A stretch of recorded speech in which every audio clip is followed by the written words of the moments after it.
My name is Maximo Torero. I am the Chief Economist of FAO, and it's a pleasure to me to be with you today. Child labor, per definition, has a negative impact on the health and on the education of these children, and this is particularly true in the case of child labor in agriculture. Overlooking solutions to eliminate child labor represents an opportunity because we cannot afford. We often explain that one of the main determinants of child labor is household poverty, but poverty is also the result of child labor. This is a vicious circle where children in child labor do not get the opportunities to acquire fundamental skills and to grow strong and healthy, which is indispensable for the future of the rural communities they belong to. If kids don't have education, they won't be able to do something different and they won't be able to move away from child labor. Those who produce our foods have been hit hard by the COVID-19 crisis, face deteriorated socioeconomic conditions, and may resort to child labor to secure their basic production and meet their minimum needs. So how we can break this cycle? We want these kids to go back to schools, which have been closed because of the lockdown. For this, we need a coherent policy approach on child labor elimination, safe and sound agricultural practices, and relevant education and skill development for decent youth employment in the agri-food systems. Much of the work in the sector is hazardous. Children in child labor in agriculture face some of the most dangerous and damaging threats to their health and well-being. These include, for example, operating heavy machinery, spraying toxic pesticides, carrying heavy loads, climbing high trees, or working on small boats out on the sea at night. This kind of work is exhausting, not adapted to their developing bodies and minds, and fatigue prevents them from benefiting from schooling when they have not dropped out of it early. It puts their health at immediate risk and endangers their lives and development.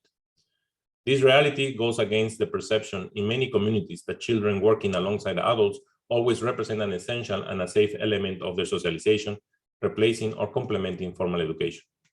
We have to make sure that education and training for agri-food systems are relevant and accessible, and that they promote safer agricultural practices, a culture of work based on human, animal, and environmental health. Agricultural programs should help to reduce family dependency on child labor by reducing the work burden. For example, by facilitating adoption of simple technologies or changes in practices that decrease the burden of women that is often linked with the demand of child labor, like a mechanical weeder. It's important to understand that these households have to resolve a problem of poverty, have to resolve a problem of feeding their families, and that's why they work with their children. So we need to help them to find the innovation solutions through better technologies so that they can do what they need to do without the need of child labor. Mechanization, automation, and digital technologies are expected to affect deeply the world of work and agriculture in the near future. They hold promises and challenges. They can create new attractive employment opportunities by young people and adults in rural areas and help countries to add value to their products. But we need to be careful. As I said, they will promote challenges too. And it could be that they could also attract a bigger level of child labor. So we need to fine-tune the use of these technologies so that we minimize this risk and at the same time increase the efficiency of production of these farmers, normally smallholder farmers, on subsistence conditions, so that they can increase their productivity, they can increase their efficiency without the need of child labor. Shift to safer agricultural practices can reduce hazardous work for children and turn it into youth employment.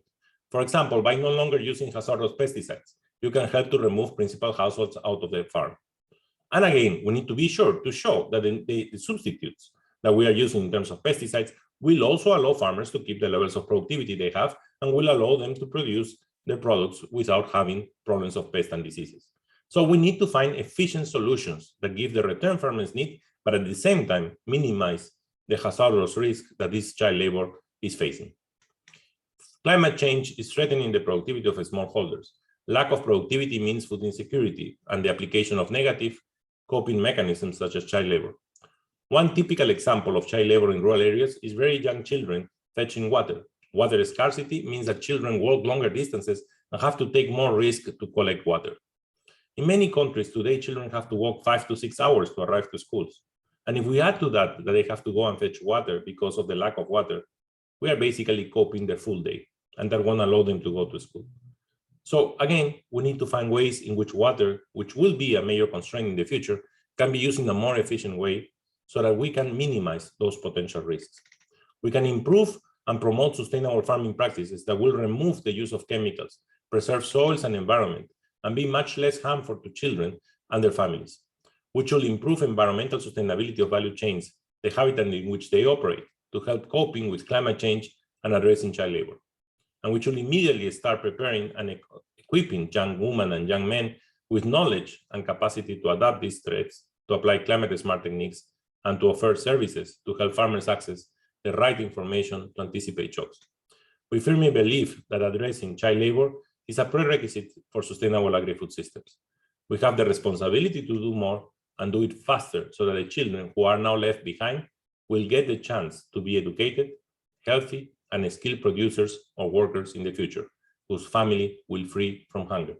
But to do that, we need to be holistic. We need to look at the problem of the farmers, resolve the problem of the farmers, and find also at the same time solutions to minimize the risk of children working in agriculture. But we need to stop and we need to minimize the child labor today, if possible, move it to zero so that we can achieve the goal of having our children educated and having a better future. Thank you very much.